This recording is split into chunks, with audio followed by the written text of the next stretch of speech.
안녕하세요. 코리아 PDS입니다. 오늘은 비철금속 이슈를 가져와 봤습니다. 주제는 중국의 흑연 수출 제한 정책 검토입니다.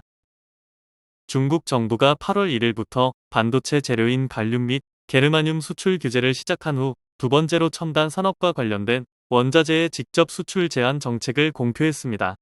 중국 상무부와 해관총서는 공동으로 12월 1일부터 일부 흑연 제품의 수출 규제를 실시한다고 10월 20일 발표했습니다.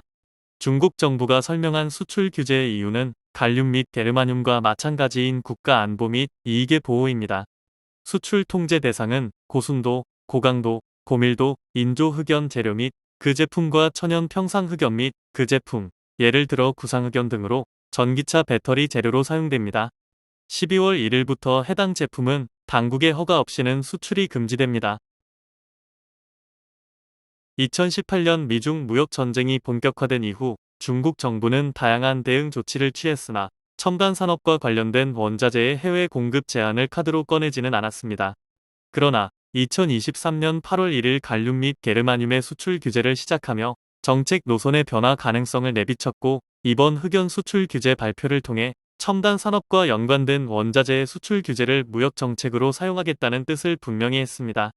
미국 및 유럽이 전기차, 신재생에너지 발전 등 첨단 산업 발전에 동반한 공급망 구축에서 중국을 배제하겠다는 뜻을 인플레이션 감축법, 유럽 전략광종법 등을 통해 분명히 한 가운데 중국도 대결적인 원자재 무역 정책으로 한 걸음 더 나아갔습니다. 배터리 음극재 재료, BAM의 원재료인 흑연은 천연흑연 및 인조흑연으로 양분됩니다. 현재 중국에서 BAM 흑연 중 20%가 천연흑연이 사용되며 나머지 80%는 인조흑연이 사용됩니다. 글로벌 기준으로는 BAM 흑연 중 인조흑연 비중은 약 60%로 추정됩니다. 천연흑연과 인조흑연은 모두 중국이 최대 생산자입니다. 중국의 2022년 천연흑연 광산 생산은 세계의 65%를 차지했으며 배터리용 천연흑연 가공 능력의 90%를 중국이 보유하고 있습니다. BAM 인조흑연 생산 능력의 경우 중국이 세계의 70에서 80%를 차지하는 것으로 추정됩니다. 이러한 중국 생산 능력 집중의 결과 2022년 2차 전지 제조용 인조흑연 한국 수입 중 95%가 중국에서 수입되었습니다. 2022년 천연흑연인 인상흑연 한국 수입 중 96%도 중국에서 수입되었습니다.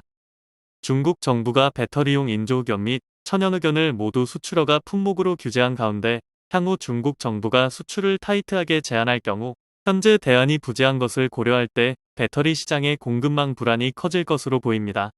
중국 밖에서 천연흑연 광산 개발이 이루어지고 있으나 이러한 프로젝트들이 생산 단계에 이르기까지는 시간이 필요합니다. 흑연 음극재의 대체제인 실리콘 100% 음극재는 아직 연구개발 단계에 있습니다. 중국 정부가 수출 규제를 하기로 결정한 갈륨 및 게르마늄, 흑연은 미국 에너지부가 단기적으로 수급 위험이 크다고 분류한 광종들입니다. 미국 에너지부가 7월 공개한 광종 리스크 보고서는 공급 리스크가 높고 에너지 전환 과정에서 중요한 광종으로 디스프로슘, 코발트, 갈륨, 흑연, 이리듐, 네오디뮴, 테르듐을 꼽았습니다. 중국 정부는 이러한 7개 광종 가운데 2개에 대해 수출 규제를 시작했습니다. 향후 미중 갈등이 심화될 경우 나머지 광종들도 중국의 수출 규제 목록에 오를 가능성이 높은 것으로 예상됩니다. 이상으로 비철금속 이슈 보고서를 마치겠습니다. 들어주셔서 감사합니다.